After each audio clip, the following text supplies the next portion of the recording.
Okay, so Joseph mentioned that in our significance claim that we said that the U.S. needs a larger military force, and he said that China is not actually that they are creating a larger force, but it's still small compared to us. Well, their budget is still 6%, which we showed previously in Cameron's speech that it's the U.S. Army's they spend the same amount. And the same thing,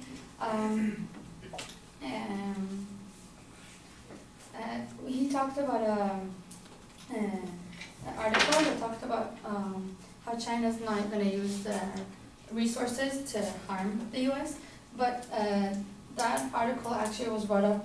The article of the Pentagon cites concerns in China military growth.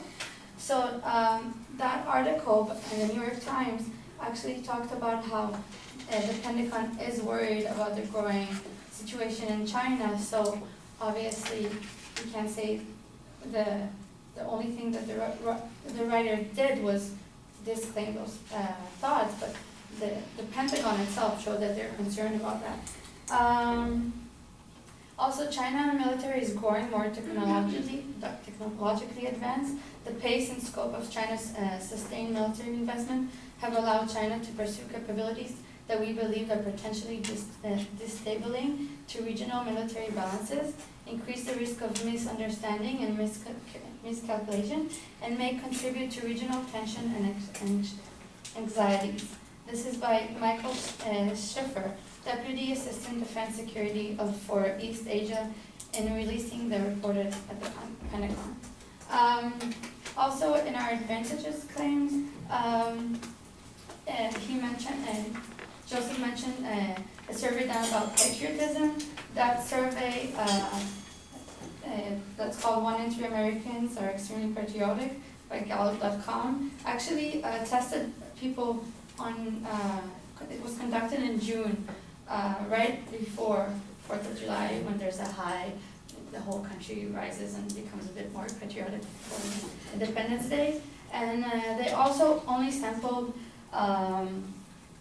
males over 18, and they also said there's a 4% mistake. So that's actually the difference that showed the growing patriotism. So we're not sure if there's any growing patriotism, if there's a error in their calculations.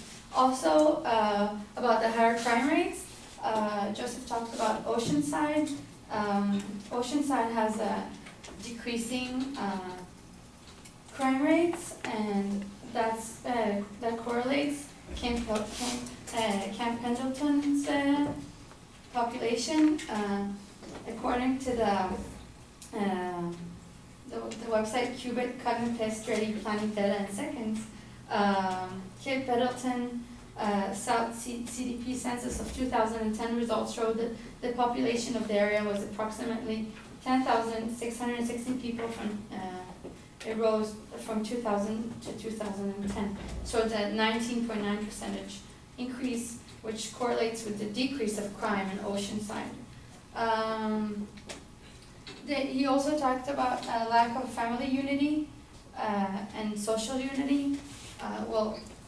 Here he was talking about the divorce rates that come along with it, that cause less unity. But actually, the statistic for divorce rates in the U.S. is 65% of second marriage and 50% of first marriage. This is according to the divorce statistics in the U.S. and How to Divorce, the Essential Guide to Divorce. So we see that the national rate of divorce is higher than the military rate. And also, on that note, our plan suggests that people recruit in the end of 18. If they recruit in the 18, the marriage rate decreases, and thus the divorce rate decreases. And then we're talking about decreased physical health, and we're talking about veterans, how more of them are asking for their benefits. Well, the number of, according to the breaking news headlines in CBS, more vets are aware of the benefits and are quicker to file them. In World War II and the Korean War, they did not know what they can file for, so that's why the numbers are increasing as well, so it's not necessarily connected to the growing numbers. Furthermore, I would like to also talk about our inherency claim, structural inherency. The current recruitment is not providing the U.S. with military force.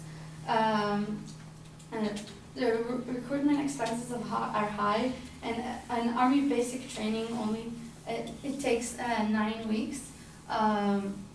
So it's actually too long to train, so it's better if we keep them there for longer. And also,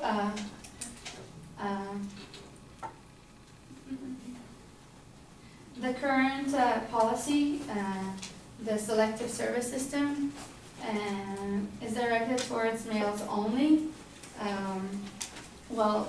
Women can serve as well. We suggest that women are recruited as well. Women have served in the United States Army since 1775. They nursed the ill and wounded, and they cooked. Now they serve in 91% of all occupations and make about 14% of active Army soldiers. They continue to have a crucial role in the war of terrorism, and their sacrifices and noble effort underscore their dedication and willingness to share great sacrifices. That's according to the official homepage of the United States Army.